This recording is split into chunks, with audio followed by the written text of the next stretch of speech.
Obyvatelia Bath Township sa zobudili do tichého rána. To však v zápätí prehlušila strašná explózia a o pár sekúnd neskôr nasledovala ďalšia. Otrasy bolo cítiť na kilometre ďaleko. Keď ľudia vybehli von, videli, ako na oblohe stúpa kúdol čierneho dymu.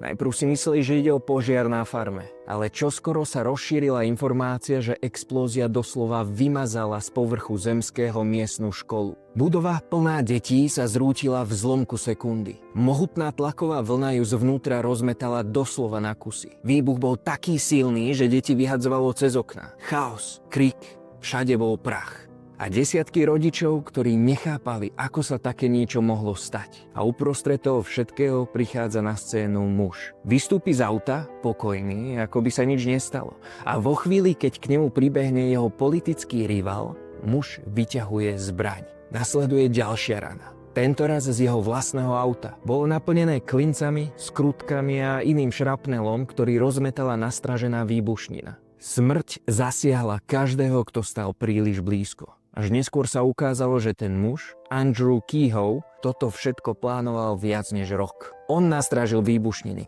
On bol strojcom tejto skazy. Na jeho zhorenej farme našli obhoreté telo jeho manželky a drevenú tabulu. Niesla jeho posledný odkaz. Zločincov nerobí zlo, robia ich okolnosti. A dodnes sa experti nevedia zhodnúť, či sa vrahom narodil, alebo ho k tomu dohnal svet. Celý príbeh sme rozobrali vo Vražednom psyche, v našom dokumentárnom krimi podcaste. Konkrétne v epizóde zo série 1, číslo 44.